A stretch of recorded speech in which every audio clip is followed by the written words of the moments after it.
Good morning students. அதாவது இன்னைக்கு online கிளாஸ்ல நம்ம என்ன பார்க்க போறோம் அப்படின்னா, உயிரி தாவரவியல்ல ஒரு புதிய பாடமாக இருக்கக்கூடிய 6வது பாடம், அதாவது சூழ்நிலையியல் கோட்பாடுகள் அப்படின்னா என்ன அப்படிங்கிறத பார்க்கலாம். அது இந்த பாடப்பகுதியில் நம்ம என்ன படிக்க போறோம் அப்படின்னா, சூழ்நிலையியல் அப்படின்னா என்ன, சூழ்நிலையியல் காரணிகள் என்ன, சூழ்நிலையில் தக அமைவுகள் என்ன, இது தவிர கனிகள் மற்றும் விதைகள் பரவுதல் அப்படின்னா என்ன அப்படிங்கிறதெல்லாம் பார்க்க போறோம்.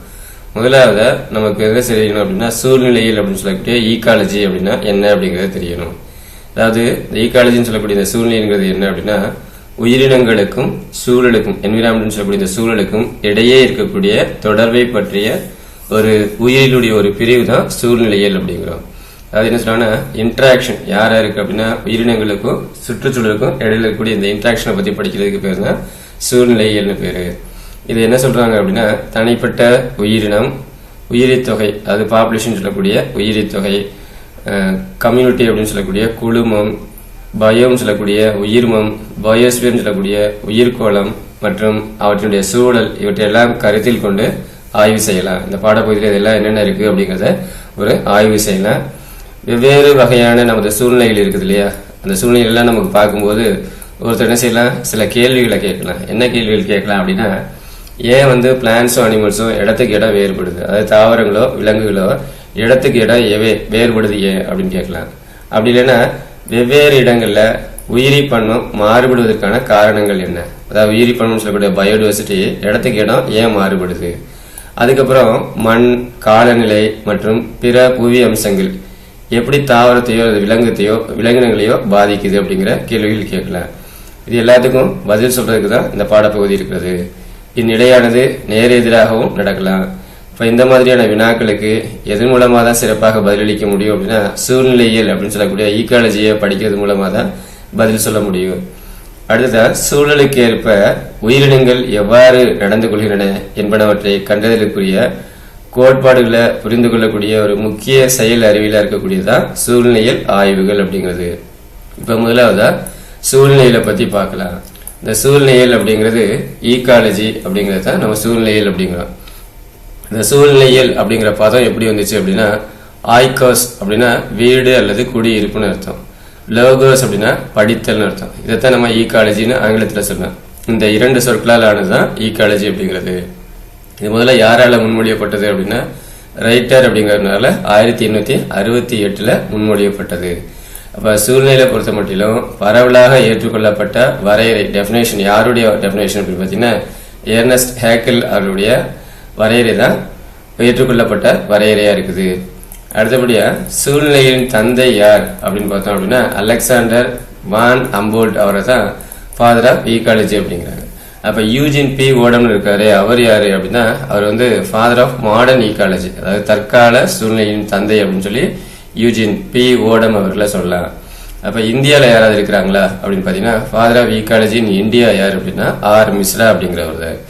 இப்ப சூழ்நிலைகளுக்கான வரையறைகள் யார் யார் என்னென்ன சொல்லியிருக்கிறாங்க அப்படிங்கிறத பார்க்கலாம். டெபினேஷன் என்னன்னு பார்க்கலாம்.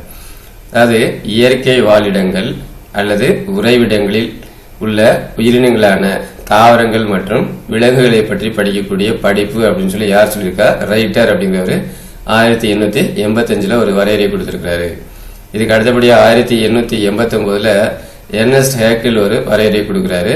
அது என்ன அப்படின்னா, உயிரினங்களுக்கும் அவற்றின் சூழலுக்கும் இடையேயான பரஸ்பர உறவு பற்றிய படிப்பு சூழ்நிலையியல் அப்படிங்கிறது. இதுதான் எல்லாராலும் ஏற்றுக்கொள்ளப்பட்ட வரையறையா இருக்குது.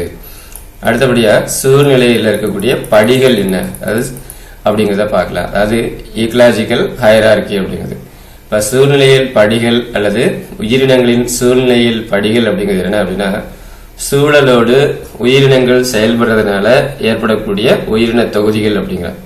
அப்ப சூழ்நிலையில் படிநிலை அமைப்பின் அடிப்படை அழகுன்னு எதை சொல்லுவோம் அப்படின்னா, தனித்த ஒரு உயிரினம் தான் சூழ்நிலையில ஒரு அடிப்படை அழகா இருக்கக்கூடியது. யாரு, ஒரு இண்டிவிஜுவல்.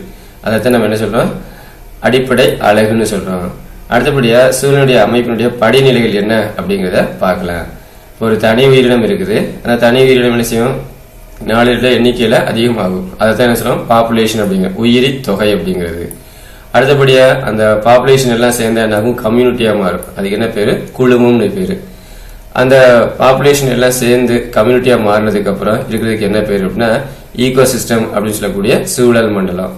அதுக்கடுத்து என்ன இருக்கு அப்படின்னா அது இருக்கக்கூடிய இடம், அதுக்கு பேர் லேண்ட்ஸ்கேப் அப்படின்னு சொல்லக்கூடிய நிலப்பரப்பு. அதற்கு படியா பயோம் சொல்லக்கூடிய உயிர்மம், இதெல்லாம் வாழக்கூடிய அந்த இடம், அதுக்கு என்ன பேரு? உயிரி கோளம்னு பேரு.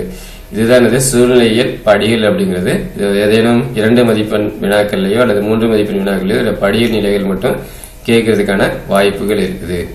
அடுத்தபடியா ஈகாலஜின்னு சொல்லக்கூடிய இந்த சூழ்நிலையில ஏதாவது வகைகள் இருக்குதா அப்படின்னு பாத்தீங்கன்னா 2 பிரிவுகளா பிரிச்சிருக்கிறாங்க. சூழ்நிலையில 2 பிரிவுகளா பிரிச்சிருக்காங்க. என்னென்ன அப்படின்னா, ஒன்னு சுய சூழ்நிலையியல், அதாவது ஆர்டிகாலஜி அப்படிங்கிறது. ரெண்டாவது என்ன அப்படின்னா சின் ஈகாலஜி அப்படின்னு சொல்லக்கூடிய கூட்டு சூழ்நிலையியல். அப்போ முதலாவது சுய சூழ்நிலையியல் அப்படின்னா என்னங்கிறத பார்க்கலாம். அதாவது ஒரு தனி சிற்றினத்தினுடைய சூழ்நிலையியல், அதுதான் சுய சூழ்நிலையியல் அப்படிங்கிறோம். அதாவது ஆர்டிகாலஜி அப்படிங்கிறது. இதுக்கு ஏதாவது வேற பேர் இருக்குதா அப்படின்னா ஸ்பீசிஸ் ஈகாலஜின்னு கூட சொல்லலாம். அதாவது சிற்றின சூழ்நிலையிலும் இதை சொல்ல முடியும். அடுத்தபடியா ரெண்டாவதா இருக்கிறதுக்கு என்ன பேர் அப்படின்னா கூட்டு சூழ்நிலையியல். இதை சொல்லும் போது சின் ஈகாலஜி அப்படிங்கிறாங்க. ஒன்று அல்லது அதற்கு மேற்பட்ட உயிரி தொகை அல்லது உயிரின குழுமம், அதை பாப்புலேஷன்ல சொல்லும்போது கம்யூனிட்டி அப்படிங்களா, பாப்புலேஷனோ அல்லது கம்யூனிட்டின்னு சொல்லக்கூடிய சமுதாயமோ மேற்பட்ட உயிரி தொகை அல்லது உயிரின குழுமத்தின் சூழ்நிலையியல், இதுக்கு என்ன பேருனா கூட்டு சூழ்நிலையியல்னு பேரு. இப்ப இதுக்கு ஏதாவது வேற பேர் இருக்குதா அப்படின்னு பாத்தீங்கன்னா, அந்த உயிரின தொகை எல்லாம் சேர்ந்தாதான் நம்ம சொல்லுவோம் கம்யூனிட்டி அப்படிங்கிறோம். அதனால இதுக்கு இன்னொரு பேர் என்ன அப்படின்னா கம்யூனிட்டி ஈகாலஜி அல்லது சமுதாய சூழ்நிலையியல் அப்படின்னு கூட நம்ம இதை சொல்ல முடியும். அடுத்ததா இந்த சூழ்நிலை துறையில ஏற்பட்ட பல்வேறு முன்னேற்றங்கள், அட்வான்ஸ்மெண்ட்ஸ் மற்றும் வளர்ச்சிகளுடைய காரணமா புதிய பரிமாணங்களும் வகைகளும், நிறைய புதிய பரிமாணங்கள் உருவாயிருக்கு, நிறைய வகைகள் உருவாயிருக்குது. இப்ப இந்த ரெண்டோட இந்த சூழ்நிலையில் முடியல, இன்னும் நிறைய வகைகள் இருக்குது. என்னென்ன அப்படின்னு பாத்தீங்கன்னா மாலிகுலர் ஈகாலஜின்னு சொல்லக்கூடிய மூலக்கூறு சூழ்நிலையியல், அதுக்கப்புறம் தொழில்நுட்ப சூழ்நிலையியல், புள்ளியியல் சூழ்நிலையியல் மற்றும் சூழ்நிலையியல் மற்றும் நச்சுயியல், அதனால ஈகாலஜி அண்ட் டாக்ஸிகாலஜி அப்படிம்பாங்க. இதெல்லாம் இருக்கக்கூடிய மேம்பட்ட துறைகளா இருக்குது. இப்ப அடுத்தபடியா புவி வாழிடம் மற்றும் செயல் வாழிடம் அப்படின்னா என்ன அப்படிங்கறத பார்க்கலாம். இது ஒரு 3 மதிப்பெண் அல்லது 5 மதிப்பெண் வினாக்கள்ல என்னுடைய வேறுபடுத்துக அப்படின்னு சொல்லக்கூடிய வினாக்கள்ல இது கேட்கப்படலாம். முதலாவதா புவி வாழிடம் அப்படின்னா என்ன, அது பெயர்லயே அர்த்தம் இருக்குது. உயிரினங்கள் அல்லது சிற்றினங்கள் வாழும் ஒரு குறிப்பிட்ட புறச்சூழல் காரணிகள் பெற்ற இடத்திற்கு பேர் தான் புவி வாழிடம். ஒரு உயிரினம் ஒரு வாழணும்னா அந்த இடத்துல சில புறச்சூழல் காரணிகள் இருக்கணும். அப்படி இருந்தாதான் அந்த இடத்துல அந்த உயிரினமானது வாழ முடியும். அதைத்தான் நம்ம என்ன சொல்றோம், புவி வாழிடம், ஹேபிடேட் அப்படிங்கிறோம். இந்த ஹேபிடேட்ங்கிற வார்த்தை எல்லாருமே கேள்விப்பட்டிருக்கோம். வாழிடத்துக்கு பேர் தான் ஹேபிடேட் அப்படிங்கிறது. ஆனால் ஒரு குழுமத்தின் சூழலுக்கு, அதாவது சமுதாயத்தின் சூழலுக்கு உயிரி நில அமைவு அப்படின்னு கூட பேர் இருக்குது. அடுத்தபடியா செயல் வாழிடம் அப்படின்னா என்னன்னு பார்க்கலாம். அந்த செயல் வாழிடத்துக்கு இங்கிலீஷ் என்ன பேர்னா நிச்சுன்னு பேர். உயிரி காரணி சூழலில் ஒரு உயிரினத்தினுடைய அமைவிடம், அது இருக்கக்கூடிய இடம் மற்றும் சூழ்நிலை தொகுப்பில் அதனுடைய வினையாற்றல், அந்த சூழ்நிலை தொகுப்புல அது என்ன வேலை செய்யுது, அது என்ன வினையாற்றுது அப்படின்னு சொல்லக்கூடிய அமைப்பு அந்த உயிரினத்தினுடைய செயல் வாழிடம் அப்படின்னு பேரு. இதை பத்தி சொன்னவர் யாரு அப்படின்னா Roswell Hill Johnson. Roswell Hill Johnson அப்படிங்கிற ஒரு அறிவியல் அறிஞர் ஒரு வரையறை இந்த சொல்ல உருவாக்கி இருக்கிறாரு. அவர் யாருன்னா ஒரு இயற்கையாளர். இருந்தாலும் கிரைனல் அப்படிங்கிறவர் 1917 இந்த சொல்லை கையாண்டவராக கருதப்படுகிறார். ஒரு உயிரினத்துடைய வாழிடம் மற்றும் செயல் வாழிடம் ரெண்டும் சேர்ந்து கூட்டா இருந்துச்சுன்னா அதுக்கு என்ன பேர் அப்படின்னா சூழ்நிலை அமைவு அப்படின்னு சொல்லக்கூடியது, அதாவது ஈகோடோப் அப்படிங்கிறாங்க. இப்ப இது வரைக்கும் சொன்னோம் இல்லையா, உயிரி வாழிடம் மற்றும் செயல் வாழிடம் அப்படின்னு. இது ரெண்டுக்கும் என்ன வேறுபாடு இருக்குது அப்படிங்கறத பார்க்கலாம். முதலாவது வாழிடம் அப்படிங்கிறது பாத்தீங்கன்னா உயிரினம், அதாவது சிற்றினம் அமைந்திருக்கக்கூடிய ஒரு குறிப்பிட்ட புவி இடத்துக்கு தான் வாழிடம் பேரு. அப்ப செயல் வாழிடம் அப்படின்னு சொல்லக்கூடிய நிச்சுங்கிறது என்னன்னா ஒரே சூழ்நிலை தொகுப்புல இருக்கக்கூடிய ஒரு உயிரினம் பெற்றிருக்கும் செயலிடம், அதான் செயல் வாழிடம்னு பேரு. அடுத்ததா வாழிடம்ங்கிறது ஒரே மாதிரியான வாழிடமா இருக்கும், அதாவது ஒத்த வாழிடம் ஒன்றுக்கும் மேற்பட்ட உயிரினங்களால் பகிர்ந்து கொள்ளப்படும் அப்படின்னு ஒரு கூட்டமும் ஒரு இடத்துல இருக்கிறாங்க, வாழக்கூடிய இடம் ஒண்ணுதான், இது என்ன செய்யும் ஒன்றுக்கொன்று பகிர்ந்து கொள்ளப்படுகிறது. அப்படி இருந்தா அதுக்கு என்ன பேரு வாழிடம்னு பேரு. செயல் வாழிடம் அப்படிங்கிறது ஒரு செயல் வாழிடத்தில் ஒரே ஒரு சிற்றினம் மட்டும்தான் இருக்கும், வேற எதுவுமே இருக்காது. இங்க கூட்டமா இருக்குன்னு சொன்னா இங்க ஒண்ணுதான் இருக்கும். அடுத்தது உயிரினம் புவி வாழிட தன்மையை வெளிப்படுத்தும். இந்த உயிரினம் என்ன செய்யும், அது வாழக்கூடிய இடத்தினுடைய தன்மையை வெளிப்படுத்தக்கூடியதா இருக்குது. ஆனா செயல் வாழிடம் என்ன செய்யும் அப்படின்னா காலம் மற்றும் பருவநிலைக்கு ஏற்ப அந்த செயல் வாழிடங்களை என்ன செய்யும் அடிக்கடி மாத்திக்கிட்டே இருக்கும். இதுதான் இவற்றிற்கிடையே இருக்கக்கூடிய வேறுபாடுகள். அடுத்தபடியா உங்களுக்கு தெரியுமா அப்படின்னு சொல்லக்கூடிய பகுதியில், இந்த பாடப்பகுதியில் இருக்கக்கூடிய கூடுதல் தகவலாக ஒரு சில தகவல் கொடுத்துருக்காங்க. அது என்ன அப்படின்னா பயன்பாட்டு சூழ்நிலையியல் அல்லது சூழல் தொழில்நுட்பம். அதாவது இங்கிலீஷ் என்ன சொல்லுவாங்கன்னா applied ecology or environmental technology அப்படிங்கிறது. இப்போ சூழ்நிலையியல் அறிவியல் பயன்பாடு அல்லது பயன்பாட்டு சூழ்நிலையியல் அல்லது சூழல் தொழில்நுட்பம்னு இது அழைக்கப்படுகிறது. இதில் என்ன செய்யறாங்க அப்படின்னா இயற்கை வளங்களை நிர்வகிக்கவும், குறிப்பாக சூழல் அமைப்புகள், காடு, வன, உயிரி ஆகியவற்றுடைய பாதுகாப்பு மற்றும் மேலாண்மை போன்றவற்றை நிர்வகிக்கவும் பாதுகாக்கவும் உதவி செய்யக்கூடியதாக இருக்குது. எதுனா இந்த பயன்பாட்டு சூழ்நிலையியல் அப்படிங்கிறது. அடுத்தபடியா உயிரி பன்ம பாதுகாப்பு, பயோடைவர்சிட்டி கன்சர்வேஷன் சொல்லக்கூடியது, சூழல் மறுசீரமைப்பு, புவி வாழிட வாழ்வாதார மேலாண்மை, அதுக்கு அடுத்தபடியா ஆக்கிரமிப்பு இனங்களின் மேலாண்மை, அதுக்கப்புறம் ப்ரொடெக்டட் ஏரியாஸ் சொல்லக்கூடிய பாதுகாக்கப்பட்ட பகுதிகளின் மேலாண்மை, இயற்கை நிலத்தோற்றத்தை திட்டமிடுதல், என்விரான்மெண்டல் இம்பாக்ட் அப்படின்னு சொல்லக்கூடிய சூழலின் தாக்கம், வடிவமைப்பு ஆகியவற்றை எதிர்கால சூழ்நிலைக்கு ஏற்ப உட்படுத்தப்படுவதுதான் சூழல் மேலாண்மை அப்படிங்கிறாங்க. அடுத்ததான் சூழ்நிலையியல் சமானங்கள் அப்படின்னா என்னன்னு பார்க்கலாம். அது இங்கிலீஷ்ல என்ன சொல்றாங்கன்னா இக்கலாஜிக்கல் ஈக்குவலன்ஸ் அப்படிங்கிறது. அது வகைப்பாட்டியல் சொல்லக்கூடிய டாக்ஸனமில வேறுபட்ட சிற்றினங்கள் வெவ்வேறு புவி பரப்புகள்ல ஒரே மாதிரியான வாழிடங்கள் பெற்றிருந்தால், அர்த்தம் புரிஞ்சுக்கோங்க. வேறுபட்ட சிற்றினம் வேறையா இருக்குது, புவிப்பரப்பும் வெவ்வேறையா இருக்குது, ஒரே மாதிரியான வாழிடங்கள் பெற்றிருந்தால் அதுக்கு என்ன பேர்? செயல் வாழிடங்கள் பேரு. அதைத்தான் என்ன சொல்றாங்க ஈக்கலாஜிக்கல் ஈக்குவலன்ஸ் சொல்லக்கூடிய சூழ்நிலையில் சமானங்கள் அப்படிங்கிறோம். இதற்கு எடுத்துக்காட்டு என்ன அப்படின்னு பாத்தீங்கன்னா இந்தியாவில் இருக்கக்கூடிய மேற்கு தொடர்ச்சி மலைகளில் இருக்கக்கூடிய குறிப்பிட்ட சில தொற்று தாவர ஆர்கிட் சிற்றங்கள், எபிபைட் சொல்லக்கூடிய தொற்று தாவர ஆர்கிட் சிற்றினங்கள் தென் அமெரிக்காவில் இருக்கக்கூடிய தொற்று தாவர ஆர்கிட்ல இருந்து வேறுபடுது. ரெண்டுமே ஆர்கிட் தாவரம் தான். ஆனா இந்தியாவில் மேற்கு தொடர்ச்சி மலையில இருக்கிறதுக்கும் தென் அமெரிக்காவில் இருக்கக்கூடிய தாவரத்திற்கும் வேறுபாடு இருக்குது. இருந்தாலும் ரெண்டுமே எதுல ஒற்றுமையா இருக்குது அப்படின்னு பாத்தீங்கன்னா தொற்று தாவரம் அப்படிங்கிற பண்பு ஒண்ணு இருக்கக்கூடிய இடம் வேறையா இருக்குது. இது ஒரு எடுத்துக்காட்டா சொல்றாங்க. அடுத்தபடியா இன்னொரு எடுத்துக்காட்டு என்ன அப்படின்னா இந்தியாவில் இருக்கக்கூடிய வெஸ்டர்ன் காட்ஸ் சொல்லக்கூடிய மேற்கு தொடர்ச்சி மலையில இருக்கக்கூடிய புல்வெளி சிற்றிடங்கள் அமெரிக்காவுடைய குளிர் பிரதேச பகுதியா இருக்கக்கூடிய புல்வெளியா ஸ்டெப்பி புல்வெளின்னு கேள்விப்பட்டிருப்போம். அதுல வேறுபடக்கூடியதா இருக்குது. இவை இரண்டுமே எப்படி இருக்குது பாத்தீங்கன்னா இவை அனைத்துமே சூழ்நிலையியல் புல்வெளி இனங்கள். ரெண்டுமே புல்வெளி இனங்கள் தான். அனைத்துமே முதல்நிலை உற்பத்தியாளர் தான். மேலும் இவை சூழ்நிலை தொகுப்பில் ஒரே மாதிரியாக செயல்படக்கூடியதா இருக்குது. அடுத்தபடியா சூழ்நிலையியல் காரணிகள் அப்படின்னா என்ன அப்படிங்கிறத பார்க்கலாம். அதாவது இக்கலாஜிக்கல் ஃபேக்டர்ஸ் அப்படிங்கிறது பல்வேறு உயிரினங்களும் சூழலோடு ஒருங்கிணைந்துதான் இருக்குது. இப்ப சூழல்ங்கிறது நம்மளை சுற்றி இருக்கக்கூடிய சரௌண்டிங்ஸை தான் நம்ம சூழல் அப்படிங்கிறோம், அதாவது சுற்றுப்புறம் அப்படிங்கிறோம். இயற்பியல், வேதியியல் மற்றும் உயிரியல் ஆகிய கூறுகளை உள்ளடக்கியதான் இந்த சூழல் அப்படிங்கிறது. Physical, chemical and biological factors இதெல்லாம் அடங்குனதுதான் என்விரான்மெண்ட் அப்படிங்கிறது. அப்ப உயிரினத்தை சுற்றி இருக்கக்கூடிய ஒரு கூறு அப்படிங்கிறது ஒரு உயிரினத்தின் வாழ்க்கையை பாதிக்கும் போதுதான் அது என்னவா மாறும்? காரணியா மாறும். இப்ப இந்த அனைத்து காரணிகளும் ஒன்றாக என்ன பெயர்ல சொல்ல முடியும் அப்படின்னா சூழல் காரணிகள் அல்லது சூழ்நிலை காரணிகள் அப்படின்னு சொல்லலாம். என்விரான்மெண்டல் ஃபேக்டர்ஸ் சொல்லலாம். இந்த காரணிகள் ஒரு உயிரினத்துடைய சூழலை உருவாக்கும் உயிருள்ள மற்றும் உயிரற்ற காரணிகள் ரெண்டு வகையா பிரிக்கலாம். என்விரான்மெண்ட்ங்கிறது என்னது? ரெண்டுமே கலந்துதான். என்னது? உயிருள்ளவை மற்றும் உயிரற்றவை இரண்டு காரணிகளும் சேர்ந்ததுதான். இருந்தாலும் சூழல் காரணிகளை என்ன செய்யலாம்? 4 வகுப்புகளா பிரிக்கலாம். அது என்னென்ன அப்படின்னு பாத்தீங்கன்னா கிளைமேட்டிக் ஃபேக்டர்ஸ் அப்படின்னு சொல்லக்கூடிய காலநிலை காரணிகள், அதுக்கடுத்ததா மண் காரணிகள், மூன்றாவது இருக்கக்கூடியது நிலப்பரப்பியல் காரணிகள், நான்காவது இருக்கக்கூடிய பயாலஜிக்கல் ஃபேக்டர்ஸ் அப்படின்னு சொல்லக்கூடிய உயிரி காரணிகள். இந்த மேற்கண்ட காரணிகளை பத்தி சுருக்கமா ஒரு டிஸ்கஸ் பண்ணலாம். ஃபர்ஸ்ட் இருக்கிறது என்ன அப்படின்னா காலநிலை காரணி, அதாவது நம்ம சொல்றோம் கிளைமேட்டிக் ஃபேக்டர்ஸ் அப்படிங்கிறோம்.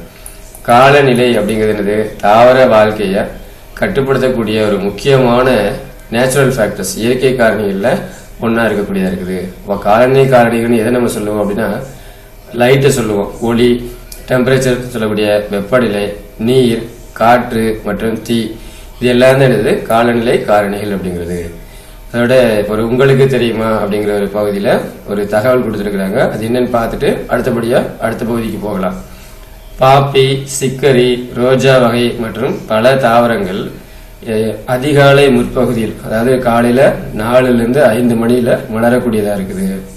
அதே நேரத்தில் பிரைம் ரோஸ் அப்படின்னு சொல்லக்கூடிய அந்தி மந்தாரை அஸ்தமனம் பொழுதுல, அதாவது சூரியன் மறையக்கூடிய வேளையில மாலை 5 to 6 மணியில மலரக்கூடியதா இருக்குது. இது என்னன்னு கேட்டீங்கன்னா தினசரி பகல் இரவு நிகழ்வு அப்படிங்கிற. இதுக்கு பேர் என்ன? டயர்னல். இப்ப டயர்னல் அப்படின்னா டே டைம் ஆக்டிவா இருந்தா அதுக்கு பேரு டயர்னல் அப்படிம்பாங்க. இரவு நேரத்தில் ஆக்டிவா இருந்தா அதுக்கு பேரு நாக்டர்னல் அப்படிம்பாங்க. அடுத்தபடியா என்ன பார்க்கலாம் அப்படின்னா தாவரங்களை பாதிக்கக்கூடிய காரணிகள் சொன்னோம் இல்லையா, அந்த காரணிகள் எப்படி இருக்கும் அப்படிங்கிறத ஒரு வரைபடத்தின் மூலமாக நம்ம பார்க்கலாம். 3 காரணிகளா பிரிச்சிருக்கிறாங்க. என்னென்ன அப்படின்னு பார்த்தீங்கன்னா உயிரி காரணிகள் 1, பயாலஜிக்கல் ஃபேக்டர்ஸ். அதுக்கு மேல இருக்குது பாருங்க நிலைப்பரப்பியல் காரணிகள் அப்படிங்கிறது. அதுக்கு அடுத்ததாக இருக்கக்கூடியது காலநிலை காரணிகள். நம்ம முதலாவதாக சொன்னது காலநிலை காரணிகள் தான். இந்த காலநிலை காரணிகள்ல என்னென்னலாம் வருதுன்னு பார்த்தீங்கன்னா கார்பன் டை ஆக்சைடு மற்றும் நீராவி, சூரிய ஒளி, மழைப்பொழிவு, காற்று, இதெல்லாம் அடங்குனதுதான் காலநிலை காரணிகள். அடுத்தது இருக்கக்கூடியது நிலைப்பரப்பியல் காரணிகள் அப்படிங்கிறது என்னன்னா பறவைகள், பூச்சிகள், மனிதன், மேயும் விலங்குகள், கொறித்துண்ணிகள், தாவர நோய் கிருமிகள், தொற்று தாவரங்கள், இதெல்லாம் அடங்குனதுன்னு கேட்டீங்கன்னா நிலைப்பரப்பியல் காரணிகளா இருக்குது. இது தவிர உயிரி காரணிகள் அப்படிங்கிறது மண்ணினுடைய சரிவு அமைவு, மண் நீர், மண்ணினுடைய இயற்பியல் அமைப்பு, மண்ணினுடைய பலி, கனிமங்கள், இதெல்லாம் உயிரி காரணிகளை நம்ம சொல்லக்கூடியதா இருக்குது. இதுல முதலாவதா ஒளி பத்தி பார்க்கலாம். அது லைட்னு சொல்லக்கூடிய ஒளி எப்படி சூழல் காரணியா இருக்குது அப்படின்னு. இப்ப லைட்னு சொல்லக்கூடிய இந்த ஒளி அப்படிங்கிறது தாவரங்களுடைய அடிப்படை வாழ்வியல் செயல்முறைகளான ஒளிச்சேர்க்கை, நீராவி போக்கு, விதை முளைத்தல் மற்றும் மலர்தல் ஆகியவற்றிற்கு தேவையான நன்கு அறியப்பட்ட காரணி. இது யாரை கேட்டாலும் சொல்லுவாங்க. இது 4மே முக்கியம்தான். இப்போ ஒளிச்சேர்க்கை நடக்கணும் அப்படின்னா சூரிய ஒளி இல்லாமல் நடக்காது. அதே நேரத்தில் நீராவி போக்கு நடக்கனாலும் சூரிய ஒளி வேணும். ஒரு விதை முளைச்சு வரணும்னாலும் சூரிய ஒளி வேணும். அதே மாதிரி ஒரு பூ மலரணும் அப்படின்னு சொன்னாலும் கண்டிப்பா சூரிய ஒளி தேவைப்படும். குறிப்பா சூரியகாந்தி மலரை பத்தி கேள்விப்பட்டிருப்போம். சூரியன் வந்தாதான் அந்த பூவே மலரும். இது எல்லாருக்குமே தெரிஞ்ச இது காரணிகளா இருக்குது. அடுத்தது மனிதனுக்கு புலனாகும், அதாவது கண்ணுக்கு புலப்படக்கூடியது எது? சூரிய ஒளியினுடைய பகுதி. அப்ப மனிதனுக்கு புலனாகக்கூடிய அந்த சூரிய ஒளியினுடைய பகுதியே எனது வெளிச்சம் அப்படிங்கிறது. இதைத்தான் நம்ம கண்ணுறு ஒளி அப்படிங்கிறோம். இப்ப ஒளியில் காணக்கூடிய அலைநீளம், பகுதியினுடைய அலைநீளம் எவ்வளவு இருக்கும் அப்படின்னா 400 நானோமீட்டர்ல இருந்து 700 நானோமீட்டர், அதாவது ஊதா முதல் சிவப்பு வரை. இதுதான் காணக்கூடிய பகுதியா இருக்குது. அப்ப ஒளிச்சேர்க்கையுடைய வீதம் எப்படி இருக்கும் அப்படின்னா நீளமா இருந்ததுன்னா 400 இருந்து 500 நானோமீட்டர்ல இருக்கணும். சிவப்பு நிறமா இருந்ததுன்னா 600 இருந்து 700 நானோமீட்டர் இருக்கணும். அலைநீளத்துல அதிகபட்சமாக உள்ளது நிறமாலையில, விசிபிள் ஸ்பெக்ட்ரம் அப்படின்னு சொல்லி அந்த நிறமாலையில பச்சை நிறத்துக்கு எவ்வளவுன்னா 500 இருந்து 600 நானோமீட்டர் அலைநீளம் குறைவாகவே தாவரங்களால் உறிஞ்சப்படுகிறது. அடுத்தபடியா ஒளியினால தாவரங்களுக்கு என்ன பாதிப்பு வருது அப்படிங்கிறத ஒரு வரைபட விளக்கத்தின் மூலமா பார்க்கலாம். பாருங்க, ஒரு ஒளி எப்படி கட்டுப்படுத்துது அப்படிங்கறத ஒரு பிக்சர்ல கொடுத்துருக்காங்க. முதலாவது நம்ம சொன்னோம் ஒளிச்சேர்க்கை நடக்கணும்னு சொன்னோம். அடுத்ததா நீராவி போக்கு நடக்கணும். நீராவி போக்கு நடக்கணும் என்ன செய்யணும்? ஸ்டொமேட்டான்னு சொல்லக்கூடிய இலைத்துளைகள் திறக்கணும், மூடவும் செய்யணும். அதுக்கு காரணமா இருக்கிறது. அடுத்து பிளான்ஸோட அசைவுகள். இப்போ சூரிய ஒளியை பொறுத்துதான் பிளான்ஸோட அசைவுகளே இருக்குது. காலை நேரத்தில் எப்படி இருக்குதுன்னு பார்க்குறோம், மாலை நேரத்தில் எப்படி இருக்கும்? வாடி போய் காணப்படும். அது மாதிரி ஒரு விதையை முளைக்கணும்னா அதையும் சூரிய ஒளி தான் கட்டுப்படுத்துது. ஒரு பூ மலரணும்னா அதையும் கட்டுப்படுத்தக்கூடியதா இருக்குது. அதே நேரத்தில் கிழங்குகள் உருவாக்கத்துக்கும் ஒளி காரணமா இருக்குது. ஓடுதண்டு உருவாக்கத்துக்கு காரணமா இருக்குது. மொத்தத்துல தண்டு மற்றும் இலை உருவாக்கத்திற்கு ஒளி ஒரு முக்கிய காரணியாக காணப்படுது. அடுத்தபடியா ஒளியினுடைய தீவிர சகிப்புத்தன்மையினுடைய அடிப்படையில தாவரங்களை என்ன செய்யலாம்? 2 வகைகளா பிரிக்கலாம். அது என்னென்ன அப்படின்னா ஒளி நாட்ட தாவரங்கள், நிழல் நாட்ட தாவரங்கள் அப்படின்னு 2 வகையா பிரிக்கலாம். அப்ப ஒளி நாட்ட தாவரங்கள், நிழல் நாட்ட தாவரங்கள்னா ஒளியை விரும்பக்கூடிய தாவரங்கள் ஒளி நாட்ட தாவரங்கள், நிழலை விரும்பக்கூடிய தாவரங்கள் நிழல் நாட்ட தாவரங்கள் பேரு. ஒளிநாட்ட தாவரங்களுக்கு எடுத்துக்காட்டு ஆஞ்சியோஸ்பர்ம்கள், நிலநாட்ட தாவரங்களுக்கு எடுத்துக்காட்டு பிரியோஃபைட்டுகள் மற்றும் டெரிடோஃபைட்டுகள். பொதுவா ஆழ்கடல்ல சூழல் ஒளியற்ற இருள் காணப்படும். அப்படி சூழல் ஒளியற்ற இருள் காணப்படும் போது அங்கு வசிப்பவை என்ன செய்யணும்? சூரிய ஆற்றின் தேவையை அறிந்திருக்க வாய்ப்பு இருக்குமா அப்படின்னா கண்டிப்பா வாய்ப்பு இல்லை. அப்படின்னா அதுக்கான ஆற்றல் மூலம் என்ன அப்படின்னு கேட்டுக்கிறாங்க. அதற்கான விடையை பின்னர் பார்க்கலாம். அடுத்ததா உங்களுக்கு தெரியுமா அப்படின்னு சொல்லக்கூடிய ஒரு பகுதியில தொல் காலநிலை இயல் அப்படின்னா என்னங்கிறது பார்க்கலாம். அதாவது பேலியோ கிளைமேட்டாலஜி. அதாவது தற்போது புவியில வாழக்கூடிய தாவரங்கள், விலங்குகள் மற்றும் சூழல் மண்டலம் ஆகியவை எப்படி இருக்குதுன்னா ஒரு கற்கால சூழ்நிலையை வடிவமைக்க உதவி செய்யக்கூடியதா இருக்குது. எடுத்துக்காட்டா என்ன சொல்றாங்கன்னா, பல்லாயிரக்கணக்கான ஆண்டுகளுக்கு முன் பனி குமிழ்களுக்குள் காணப்படும் மகரந்தம், பவளப்பாறை மற்றும் மட்கிய விலங்கு மற்றும் தாவரங்களை இதுக்கு உதாரணமாக சொல்லலாம். அடுத்தபடியா இருக்கக்கூடிய சூழல் காரணி என்ன அப்படின்னா வெப்பநிலை அப்படிங்கிற டெம்பரேச்சர். டெம்பரேச்சர் எப்படி பாதிக்குது அப்படிங்கிறத பார்க்கலாம். வெப்பநிலை அப்படிங்கிறது ஒரு உயிரினத்தினுடைய கிட்டத்தட்ட அனைத்து வளர்சிதை மாற்றங்களையும் பாதிக்கக்கூடிய முக்கிய காரணிகள்ல ஒன்றாக இருக்கிறது. அதாவது உயிரினத்தினுடைய ஒவ்வொரு வாழ்வியல் செயல்முறையும் அதிக அளவு வளர்சிதை மாற்ற விகிதத்தை உண்டாக்க ஒரு உகந்த வெப்பநிலை கண்டிப்பா தேவைப்படும். அப்ப வெப்பநிலையுடைய 3 வரைகள் எந்த உயிரினத்திற்கும் அங்கீகரிக்கப்படலாம். அது என்னென்ன அப்படின்னு பாத்தீங்கன்னா, குறைந்தபட்ச வெப்பநிலை, உகந்த வெப்பநிலை, அதிகபட்ச வெப்பநிலை. இப்ப குறைந்தபட்ச வெப்பநிலை என்ன? குறைந்த வாழ்வியல் நடவடிக்கைக்கு உகந்தது குறைந்தபட்ச வெப்பநிலை போதுமானது. உகந்த வெப்பநிலை அப்படின்னா அதிகமான வாழ்வியல் நடவடிக்கைகளுக்கு உகந்ததா இருக்கக்கூடியது. அதிகபட்ச வெப்பநிலை அப்படின்னா வாழ்வியல் நடவடிக்கையில் அதிகபட்ச வெப்பநிலை என்ன செய்யும்? தடைபடும். இப்படியாக 3 வகையா அங்கீகரிச்சிருக்கிறாங்க. அது ஒரு பகுதியில நிலவக்கூடிய வெப்பநிலை எப்படி இருக்குதுங்கிறது அடிப்படையில ராங்கியர் என்ன பண்ணிருக்காருன்னா உலகின் இருக்கக்கூடிய தாவரங்களை 4 வகைகளா வகைப்படுத்திருக்கிறாரு. அது என்னென்ன அப்படின்னு பாத்தீங்கன்னா, மெகாதேம்கள், இங்க தேம் அப்படிங்கிறது டெம்பரேச்சர் சொல்றது. மீசோதேம் அப்படின்னா மீடியமா இருக்குது, டெம்பரேச்சர் வந்து மீடியமா இருக்குது. மைக்ரோதேம் அப்படின்னா டெம்பரேச்சர் வந்து குறைவா இருக்கக்கூடியது. அடுத்தது 4வதா ஒரு வகை இருக்குது. 4வதா இருக்கக்கூடிய வகை என்ன அப்படின்னா ஹெகிஸ்டோதேம்கள். அதே மாதிரி வெப்ப நீர் ஊற்றுகளிலும் ஆழமான கடல் நீரோட்டங்கள்லையும் சராசரி வெப்பநிலை எப்படி இருக்கும் அப்படின்னா 100 டிகிரி செல்சியஸுக்கு அதிகமாக காணப்படும் அப்படிங்க. அடுத்தது இந்த டெம்பரேச்சர் டாலரன்ஸ் அப்படின்னு சொல்லக்கூடிய வெப்ப சகிப்புத்தன்மையில அடிப்படையில உயிரினங்களை ஏதாவது பிரிக்க முடியுமா அப்படின்னா பிரிக்க முடியும். எப்படி பிரிக்கலாம் அப்படின்னா 2 வகைகளா பிரிக்கலாம். அது என்னென்ன அப்படின்னா Uri thermal and steno thermal அப்படின்னு. இங்க யூரி தெர்மல் அப்படின்னா அதிக வெப்பநிலை ஏற்ற இறக்கங்களை பொறுத்து கொள்ளும் உயிரினம். என்ன சொல்றாங்கன்னா டெம்பரேச்சர் பிளக்சுவேஷன். வீட்டுல எல்லாம் பார்த்துருப்போம் இல்லையா, வோல்டேஜ் பிளக்சுவேஷன் இருக்கும். திடீர்னு கரண்ட் கூடும் குறையும், அந்த மாதிரி வோல்டேஜ் கூடும் குறையும். அதே மாதிரி இங்க இருக்கு டெம்பரேச்சர் வந்து ஏற்ற இறக்கங்கள் காணப்படும். என்ன ஏற்ற இறக்கங்கள் இருந்தாலும் அதை தாங்கிக் கொள்ளக்கூடிய உயிரினத்துக்கு பேர் தான் என்ன அப்படின்னா யூரி தெர்மல். அதாவது வெப்பநிலையில ஏற்ற இறக்கங்கள் இருந்தா அதை பொறுத்து கொள்ளக்கூடிய உயிரினத்திற்கு பேர் யூரி தெர்மல். எடுத்துக்காட்டு ஜோசிரா, இது வந்து ஒரு கடல் ஆஞ்சியோஸ்பம். இன்னொன்னு ஆர்டிமிஷியா ட்ரைடென்டேட்டாங்கிறது. அடுத்ததா இருக்கக்கூடியது ஸ்டீனோ தெர்மல்.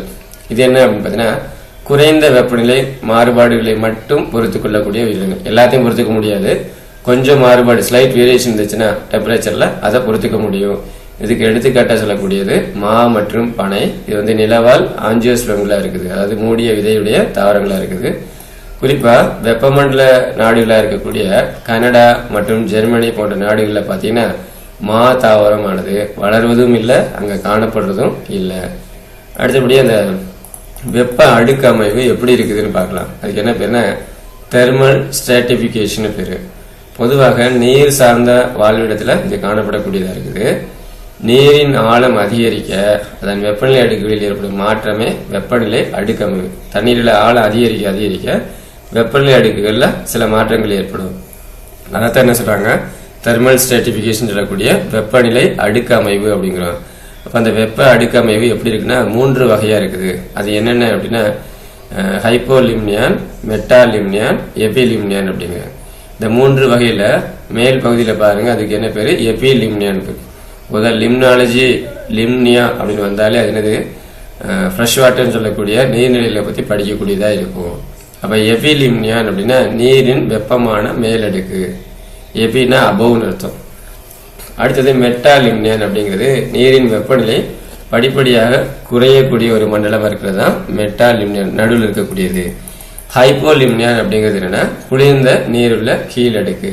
அப்ப மேலிருந்து கீழே வரும்போது பாருங்க, முதல்ல இருக்கக்கூடிய பகுதி வெப்பமான மேலடுக்கா இருக்குது. அடுத்தது பாத்தீங்கன்னா வெப்பநிலை கொஞ்சம் கொஞ்சமா குறைய ஆரம்பிக்குது. 3வது ஆழத்துக்கு போகும்போது ஹைப்போலிம்னியான் வரும்போது அது குளிர்ந்த நீர் இருக்கக்கூடிய அடுக்காக காணப்படக்கூடியதா இருக்குது. அடுத்தது டெம்பரேச்சர் பேஸ்டு ஜோனேஷன் அப்படின்னா என்னங்கிறத பார்க்கலாம். அதாவது வெப்பநிலை அடிப்படையிலான மண்டலங்கள் என்ன அப்படிங்கிறது. அதாவது விரிவகலம் மற்றும் குத்துயரம் இவற்றினுடைய அடிப்படையில் இருக்கக்கூடிய மாறுபாடுகள் இருந்துச்சுன்னா பூமியினுடைய மேற்பரப்பில் வெப்பநிலை மற்றும் தாவர கூட்டங்களை பாதிக்கக்கூடியதாக இருக்குது. அந்த விரிவகலம் மற்றும் குத்துயரம் ஆகியவற்றின் அடிப்படையில் தாவர கூட்டங்களானவை படங்கள் மூலமாக அது எப்படி மாறுபடுன்னு விவரிச்சிருக்கிறாங்க. ஃபர்ஸ்ட் பாருங்க, விரிவகலம் குத்துயரம் அப்படின்னா என்னன்னு பார்க்கலாம். லேட்டிடியூட் அப்படிங்கிறத நம்ம என்ன சொல்றோம் அப்படின்னா விரிவகலம் அப்படிங்கிறோம். ஆல்டிடியூட் அப்படிங்கிறது குத்துயரம் அப்படிங்கிறது.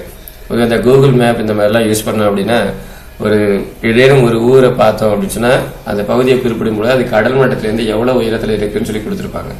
அதை தனிச்சா குத்துயரம் அப்படிங்கிறது. கடல் மட்டத்திலேருந்து எவ்வளவு மேலே அந்த பகுதியானது அமைந்துள்ளது அப்படிங்கிறது குத்துயரம்னு பேரு. அதே மாதிரி லேட்டிடியூட் அப்படிங்கிறது என்னன்னா பூமத்திய ரேகையில 0 டிகிரி முதல் துருவங்களுடைய 90 டிகிரி வரையில காணப்படக்கூடிய கோணத்துக்கு பேர் தான் என்னது விரிவகலம் அப்படின்னு பேரு. இப்ப இது எப்படி இருக்குங்கிறத ஒரு படத்துல கொடுத்துருக்காங்க பாருங்க. பூமத்திய ரேகை இருக்குது. அந்த பூமத்திய ரேகையில ஆரம்பத்திலேருந்து பாத்தீங்கன்னா எப்படி ஆரம்பிக்குது, வெண்பனி, அதுக்கு அடுத்தபடியா தூந்திரா பகுதியில இருக்குது, அதுக்கு அடுத்து ஊசிலை காடுகள், அடுத்த நிலையில வரும்போது இலையுதிர் காடுகள், அடுத்ததாக வரும்போது புல்வெளி மற்றும் பாலை நிலங்கள் பாலைவனங்களா இருக்கும். அதுக்கு அடுத்த நிலையில தான் என்ன இருக்குது வெப்பமண்டல காடுகள் காணப்படக்கூடியதா இருக்குது. இது விரிவகல தாவர கூட்டங்களின் மண்டலம் அப்படிங்கிறோம். அதே மாதிரி அடுத்த ஒரு வரைபடம் கொடுத்துருக்காங்க. இப்ப சொன்னது அப்படியே பாருங்க. என்னென்ன பாரு அப்படின்னு பார்த்தா முதல்ல மேல இருந்து பாருங்க, வெண்பனி பகுதியா இருக்குது, அடுத்த பகுதி தூந்திரா பகுதி, அடுத்தது ஊசிலை காடுகள், அடுத்தது இலையுதிர் காடுகள், அடுத்தது புல்வெளி அல்லது பாலைவனம், அடுத்து வெப்பமண்டல மழைக்காடுகள். இதெல்லாம் எந்தெந்த பகுதியில் காணப்படும் அப்படிங்கிறது அந்த குத்துயர அளவு தான் சைட்ல கொடுத்துருக்கிறது. அடுத்தது வெப்பநிலையினால என்ன பாதிப்பு ஏற்படும் அப்படிங்கிறத பார்க்கலாம். கீழ்கண்ட வாழ்வியல் செயல்முறைகள் வெப்பநிலையினால பாதிக்கப்படக்கூடியதா இருக்குது. எப்படி பாதிக்கும்? வெப்பநிலை ஒரு தாவர உடல்ல நடைபெறக்கூடிய அனைத்து உயிர் வேதியியல் வினைகளுக்கும் பயோகெமிக்கல் ரியாக்ஷன் எல்லாத்துக்கும் உதவக்கூடிய நொதிகளின் செயல்பாட்டை பாதிக்கும். முதலாவது விஷயம், வெப்பநிலை நொதிகளின் செயல்பாட்டை பாதிக்கிறது. இரண்டாவது என்ன அப்படின்னா உயிரியல் அமைப்புகள்ல CO2 மற்றும் O2 கரைதிறனை இது பாதிக்கும். அது கார்பன் டை ஆக்சைடு மற்றும் ஆக்சிஜன் கரையக்கூடிய திறனை பாதிக்குது. அதே நேரத்தில் சுவாசத்தை அதிகரிக்குது மற்றும் நாற்றுகளுடைய வளர்ச்சி தூண்டக்கூடியதா இருக்குது. அடுத்ததான் உயர் ஈரப்பதத்துடன் கூடிய குறைந்த வெப்பநிலை. மாய்ச்சர் கண்டென்ட் அதிகமா இருக்கும், ஆனா வெப்பநிலை கம்மியா இருக்கும். அப்படி வெப்பநிலை குறைவா இருந்தா என்ன செய்யும், தாவரங்களுக்கு இடையே அது நோய்களை உருவாக்கக்கூடியதா இருக்குது. அடுத்தது ஈரப்பதத்துடன் மாறுபடும் வெப்பநிலை தாவர கூட்ட வகைகளினுடைய பரவலை தீர்மானிக்கக்கூடியதா இருக்குது. அடுத்ததா என்ன பார்க்கிறோம் அப்படின்னு சொன்னா நீர் அப்படின்னா என்னங்கிறத பார்க்கலாம். நீர் அப்படிங்கிறது ஒரு முக்கியமான காலநிலை காரணிகளை ஒன்றாக காணப்படக்கூடியதா இருக்குது. இது அனைத்து உயிரினுடைய முக்கிய செயல்பாடுகளையும் பாதிக்கும். குறிப்பா பரிணாம வளர்ச்சியின் போது நீரில் இருந்து தான் புவியின் உயிரினங்கள் தோன்றதா சொல்றோம். எங்கிருந்து உயிரினங்கள் உருவாச்சுன்னு சொல்றோம், பாட்டுல இருந்தா உருவாச்சுங்கிறோம். அப்ப நம்ம பூமியுடைய மேற்பரப்பு எப்படி இருக்குன்னா 70% மேற்பட்ட நீரை உள்ளடக்கி இருக்குது. இயற்கையில நீரானது 3 விதங்கள்ல தாவரங்களுக்கு கிடைக்கக்கூடியதா இருக்குது. அது என்னென்ன அப்படின்னா வளிமண்டல ஈரப்பதம் அட்மாஸ்பியர் இருக்கிறது, அடுத்தது ரெயின்ஃபால் சொல்லக்கூடிய மழை பொழிவு, மூணாவது என்ன இருக்கு மண் நீர் அப்படிங்கிறது. அடுத்தது பாருங்க, உங்களுக்கு தெரியுமாங்கிற பகுதியில ஒரு தகவல் கொடுத்திருக்கிறாங்க. அது என்ன அப்படின்னா எவர் கிரீன் ஃபாரஸ்ட் அப்படின்னு சொல்லக்கூடிய பசுமை மாறா காடுகள். இது எப்படி இருக்கும், ஆண்டு முழுவதும் மழை பெய்யக்கூடிய பகுதிகளில் தான் காணப்படும். அடுத்து இன்னொரு தகவல் கொடுத்திருக்கிறாங்க, என்னன்னா ஸ்க்ளீரோஃபில்லஸ் காடுகள். இது என்ன அப்படின்னா குளிர்காலத்துல அதிக மழையும் கோடை காலத்துல குறைவான மழையும் பெறக்கூடிய பகுதிகளுக்கு பேரு ஸ்க்ளீரோஃபில்லஸ் காடுகள்னு பேரு. அடுத்தது தாவரனுடைய உற்பத்தி திறன் பரவல் ஆகியவைகள் எதனுடைய அளவை சார்ந்திருக்கு அப்படின்னா நீரினுடைய அளவை சார்ந்தது. இது மட்டும் இல்லாம நீரினுடைய தரம் குறிப்பாக நீர்வாழ் உயிரினங்களுக்கு முக்கியமானதா இருக்குது. பல்வேறு நீர்நிலைகள்ல நீரில் காணப்படக்கூடிய உப்புத்தன்மையுடைய மொத்த அளவு எப்படி இருக்குது அப்படிங்கிறத பார்க்கலாம். அது உள்நாட்டு நீர் அல்லது நன்னீர் அல்லது குடிநீர் இவற்றில் இருக்கும் உப்புத்தன்மையுடைய அளவு 5% இருக்கும். கடல் நீர்ல சலநீட்டு எப்படி இருக்குன்னா 30-35% இருக்கும். உப்பங்கழின்னு சொல்லக்கூடிய லேகூன்ல 100%க்கும் மேலான உப்புத்தன்மை காணப்படும். அதாவது இதுக்கு முன்னாடி வெப்ப சகிப்புத்தன்மைன்னு சொன்னோம் இல்லையா, அதே மாதிரி இங்க இருக்கு உப்பு சகிப்புத்தன்மைன்னு சொல்லலாம், சலைனிட்டி டாலரன்ஸ் அப்படின்னு. இதன் அடிப்படையில் இது என்ன செய்யலாம், 2 வகையாக பிரிக்கலாம் அப்படிங்க. அது என்னென்ன அப்படின்னு பார்த்தீங்கன்னா யூரி ஹேலைன், இன்னொன்று ஸ்டீனோ ஹேலைன். இப்போ யூரி ஹேலைன் அப்படின்னா உப்புத்தன்மை அதிகமான நீரில் வாழக்கூடிய உயிரினங்கள். ஹேலைன் அப்படின்னா உப்பை குறிக்கக்கூடியது. கடல் பாசியல் மற்றும் கடல்வாழ் ஆஞ்சியோஸ்பர்ம்களை இதற்கு எடுத்துக்காட்டாக சொல்லலாம். அடுத்து ஸ்டீனோ ஹேலைன் அப்படின்னா குறைவான உப்புத்தன்மை இருக்கக்கூடிய நீரில் மட்டுமே வாழக்கூடிய உயிரினங்களுக்கு பேர் ஸ்டீனோ ஹேலைன் பேர். எடுத்துக்காட்டு கழிமுக துவாரங்கள், எஸ்துரி அப்படிம்பாங்க. அதாவது கழிமுக துவாரங்கள்னா ஆற்று நீரும் கடல் நீரும் ஒன்றாக சேரக்கூடிய இடம், அதுதான் கழிமுக துவாரம் அப்படிம்பாங்க. இப்போ ஒரு சொல்வழக்கும் சூழல் காரணிகளும் என்ன அப்படிங்கிறத பார்க்கலாம். இது வரைக்கும் சில சொல்வழக்கு கொடுத்துருக்காங்க, அது எதோட தொடர்புடையது அப்படிங்கிறத பார்க்கலாம். ஸ்டீனோ தெர்மல், யூரி தெர்மல் அப்படிங்கிறது வெப்பநிலையை குறிக்கக்கூடியது இருக்கு. அதே மாதிரி ஸ்டீனோ ஹெலைன், யூரி ஹெலைன் இப்பதான் பார்த்தோம். ஸ்டீனோ ஹெலைன், யூரி ஹெலைன்றது இது உப்புத்தன்மையை சகிப்பு தன்மையை சொல்லக்கூடியதா இருக்குது. அடுத்து ஸ்டெனோசியஸ் அப்படிங்கிறது சொல்வழக்கு என்ன இருக்குன்னா யூரேசியஸ் அப்படிங்கிறோம். வாழிட தேர்வு செயல்வாழிடத்தை குறிக்கக்கூடியதா இருக்குது. அதே மாதிரி ஸ்டீனோ ஹைட்ரிக், யூரி ஹைட்ரிக் அப்படிங்கிறது தண்ணீரை குறிப்பிடக்கூடியதாகவும், ஸ்டீனோஃபாஜிக் அண்ட் யூரிஃபாஜிக், ஃபாஜிக்னாலே உணவை குறிப்பிடக்கூடியது. அதே மாதிரி ஸ்டீனோபேத்திக் அண்ட் யூரிபேத்திக் அப்படிங்கிறது நீர்வாழ் இடத்தினுடைய ஆழத்தை குறிப்பிடக்கூடியதாக இருக்கிறது.